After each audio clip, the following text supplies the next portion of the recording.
प्रिय दर्शकों, ज्योतिष प्रणाम के साथ ग्रहों की युति में हम 8वीं युति सूर्य और राहु की आज प्रस्तुत कर रहे हैं। सूर्य राहु जब एक साथ होते हैं तो आम भाषा में आम ज्योतिषी ये कहते हैं कि ये ग्रहण योग है, जबकि सच्चाई यह नहीं है। क्योंकि राहु को एक राशि में 18 महीने रहना होता है और सूर्य 1 महीने रहते हैं, और ग्रहण केवल अमावस्या के दिन होगा जिस दिन सूर्य राहु और चंद्रमा एक साथ होंगे। इससे पहले यह संभावना नहीं होती है। एक और बात ध्यान रखें, राहु का प्राकट्य हमारे यहाँ अचानक माना जाता है कि सागर मंथन हुआ तो राहु सामने आ गए। इसका अर्थ यह है कि राहु तो पहले भी थे, केवल अमृत पान के जद्दोजहद में वे सामने आए और हम सोचते हैं कि राहु आज ही प्रकट हुआ। ऐसा नहीं है। राहु ने अमृत पान किया है तो देवताओं की श्रेणी में है और आप पूजे जाते हैं, माने जाते हैं। 12वां भाव परम ऐश्वर्य का हम मानते हैं, और ऐश्वर्य का नाम है जो व्यक्ति चैन की नींद सोता है उसे ऐश्वर्य कहते हैं। जिसे कोई चिंता नहीं है, जिसकी नींद चैन से आ जाए उसे ऐश्वर्य, पर्यावरण में रहने का अर्थ या आनंद मिलता है। पहली पत्री हम देखते हैं जो 12 सितंबर 1960 की है। ये एक पंडित जी की पत्री है, कन्या लगन की पत्री है, जिसमें बुध और शुक्र हैं।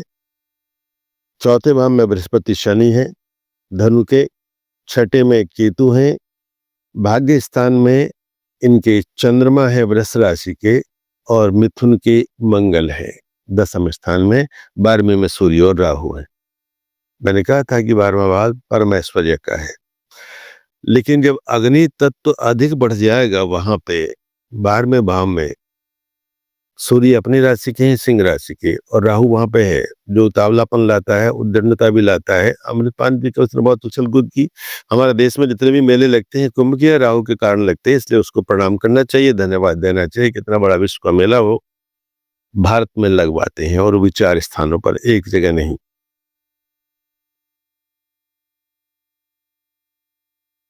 इनको अस्थमा का रोग रहा। बृहस्पति और राहु का दृष्टि संबंध है चतुर्थ का और द्वादश का। चतुर्थ भाव से हम चेस्ट देखते हैं, जहां हमारे फेफड़े होते हैं, लंग्स होते हैं। बृहस्पति फेफड़े के कारक है, इसलिए इनको ये रोग हुआ। शनि उनके साथ है जो एक वायरस का काम करते हैं। उसके बाद तुला के शुक्र लग्न में बैठे हैं दूसरे भाव के, जो हाउस ऑफ हॉबीज का भाव है, और लग्नेश के साथ हैं। अब यह मैं ये नहीं कहूंगा कि लग्नेश का उच्च भंग योग हुआ या शुक्र का नीच भंग योग हुआ। इस बात का खुलासा कभी आगे किसी वीडियो में करेंगे। आपको बहुत बार मना किया था, लेकिन आप धूम्रपान किए बगैर मानते नहीं थे, और इसलिए इनको जो खांसी बहुत ज्यादा होती थी, और कभी कभी खांसी ऐसी हो जाती थी कि ये बेहोश तक हो जाते थे। 12वें भाव में सूर्य राहु का प्रभाव यह है कि एक तो ये अपने घर में सबसे बड़े रहे, क्योंकि अपनी राशि का सूर्य है। सूर्य एक राजा है, ग्रह परिषद के आप सर्वे सर्वा है, इनसे बड़ा कोई है नहीं, इसलिए अकेले रहते हैं, ज्येष्ठ रहते हैं। सभी पत्रियों में यह हाल रहता है इनका। एक सा रिजल्ट है जो 99% ठीक जाता है। इनके 3 पुत्रियां हुई, क्योंकि संतान कारक बृहस्पति अपने से द्वादश है, और वो भी शनि के साथ है। जबकि पंचमेश शनि अपने से द्वादश यानी व्यय स्थान में गया, तो पुत्र सुख इनको नहीं मिला, पुत्र संतान इनके हुई नहीं। 3 संतान हुई, तीनों कन्या रही। एक जो छोटी पुत्री थी, सबसे छोटी, अब आप देख लीजिए कि मंगल क्या गुल खिलाते हैं कि उनकी अष्टम दृष्टि पंचम पर है, और मंगल चाचा है, देवर है, छोटा है। तो सबसे छोटी जो पुत्री थी उसने प्रेम विवाह किया किसी से, बताया नहीं घर में, इसलिए उससे इन्होंने संबंध विच्छेद किया।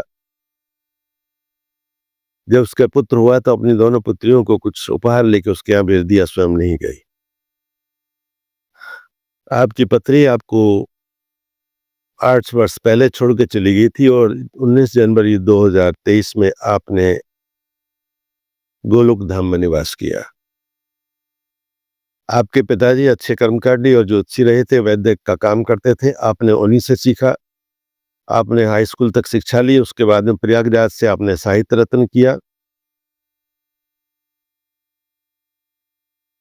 व्याकरण आचार्य वहीं से लिया और ज्योतिष को अपना व्यवसाय अपनाया। अच्छे कर्मकांडी रहे, अच्छे ज्योतिषी रहे, बहुत लोगों ने इनसे सीखा भी और उन्होंने बताया।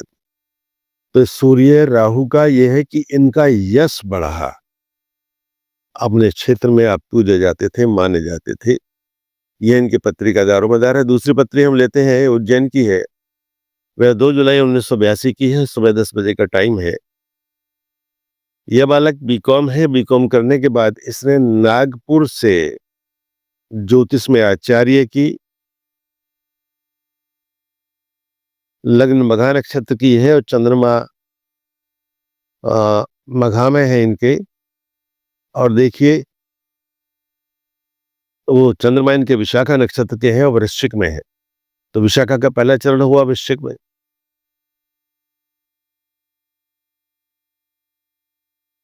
अब विशाखा के पहले चरण के स्वामी जो है बृहस्पति हो जाते हैं नवांश में, और मघा के जो है पहले के स्वामी वहां भी इनके चंद्रमा होते हैं। ये देखिए वो चौथे के चंद्रमा हो जाते हैं विशाखा में, और मघा के भी चंद्रमा होते हैं चौथे चरण के। दोनों में चौथा चरण है मघा का और विशाखा का। तो चंद्रमा नवांश में होते हैं और चंद्रमा मित्र राशि में जाते हैं, लेकिन चौथे में है। चौथे भाव का कारक यदि चौथे में हो तो वहां से सुख कम मिलता है। इन्हें अपने घर से, उज्जैन से अलग रहना पड़ा। अपना एक अलग मकान बनाया इन्होंने। आप मंगलनाथ मंदिर में पुजारियों में आते हैं और एक प्रतिष्ठा प्राप्त पुजारी है। आपके एक संतान का क्षय हुआ, एक बालिका के पिता हैं आप। आपका नाम है यश है। सूर्य और राहु की युति इनके यहाँ 11वें भाव में है। पंचम में केतु है, दसम में बुध और शुक्र है, 11वें में सूर्य और राहु है, और दूसरे भाव में मंगल और शनि है, तीसरे में बृहस्पति इनके रहे। गृहस्थ जीवन बहुत अच्छा है। यहाँ भी आप बड़े हैं, छोटी बहन आपकी है और आपका नाम है यश है। तो सूर्य राहु की युति एक काम तो कर रही है कि जातक का नाम हो रहा है, प्रशंसा बढ़ रही है। तीसरी पत्री इसी क्रम में हम लेते हैं। वह 1 मई 1985 की है। 2:50 का जन्म है इनका। कुंभ लग्न की पत्री है। बुध शुक्र मीन के हैं। सूर्य राहु मेष राशि के तीसरे भाव में है। मंगल चतुर्थ में है। चंद्रमा मघा के सप्तम में है और केतु तुला के हैं। वृश्चिक के शनि 10वें स्थान में है। मकर के बृहस्पति 12 में है। आप देखिए तीसरे भाव में है, तो तीसरे भाव में इनसे छोटा कोई नहीं है, केवल छोटी बहन है। आप भी अपने घर में बड़े हैं। आपने बीटेक किया। बीटेक करने के बाद आप यूके से एमबीए करके आए और एक अच्छी कंपनी में यहाँ लगे। यहाँ से आपने कंपनी में जॉब छोड़ा क्योंकि मंगल चौथे भाव में है और चंद्रमा को देखते हैं और वहां पर राहु की भी दृष्टि उन पर है, इसलिए घर से दूर आप रहते हैं। जब चंद्रमा पे 2 अशुभ ग्रहों का प्रभाव होगा तो माँ का या भूमि का सुख व्यक्ति को कम मिलता है। इनकी माताजी भी आज बीमार हैं, रोगी हैं, उनके हाथ काम नहीं कर रहे हैं। मंगल हाथ का कारक है। और आपने 4 साल दुबई में जॉब किया एक कंपनी में और आज आप फिलीपींस में काम करते हैं, घर से बाहर ही रहते हैं। आपका भी नाम है, कंपनी में आप चीफ इंजीनियर बने हुए हैं। चौथी पत्री हम इसी परिप्रेक्ष्य में लेते हैं। यह 86 की पत्री है। वृश्चिक लगन है। ज्येष्ठा नक्षत्र का पहला चरण है। चतुर्थ भाव में बृहस्पति है, पंचम में मीन के बुध है और छठे भाव में सूर्य राहु में। वृष राशि के स्वयं के राशि के शुक्र सप्तम में है। चंद्रमा एकादश में है और केतु 12वें भाव में है। इस पत्री में चतुस्सार योग है, जो नाम और यश धन दोनों देता है। केतु यदि नवम या एकादश या द्वादश भाव में हो जाए तो कई बार जातक का विवाह 42 वर्ष की आयु में जाके करते हैं और बहुत अच्छा करते हैं, बहुत अच्छा सुख देते हैं। उनकी नीति है ये। 86 का बर्थ है इनका, अभी तक इनका विवाह हुआ नहीं है, अगले वर्ष संभावना पूरी की पूरी है। एक छोटी बहन है जिसका विवाह हो चुका है।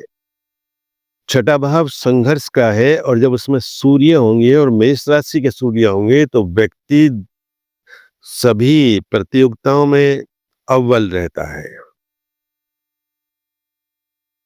और छठा भाव यश और कीर्ति का है कि संघर्ष से आप जब उभर के आते हैं, कोई बैटल आप जीत के आते हैं तो आपको पुरस्कार मिलते हैं, राष्ट्रीय सम्मान प्राप्त होता है।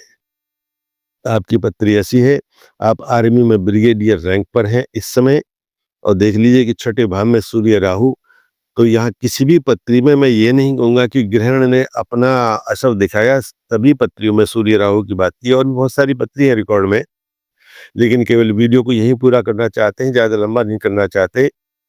केवल कलेवर मैंने दिया है।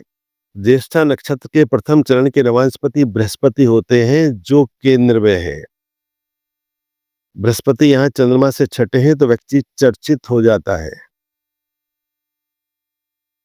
अपनी यूनिट में आपका नाम है और सम्मान के साथ लिया जाता है। मैं वीडियो को यहाँ पूरा करना चाहता हूँ। आप मेरी वीडियो देखते रहें, लाइक करते रहें, कमेंट्स करें, सब्सक्राइब करें। श्री हरिशरण।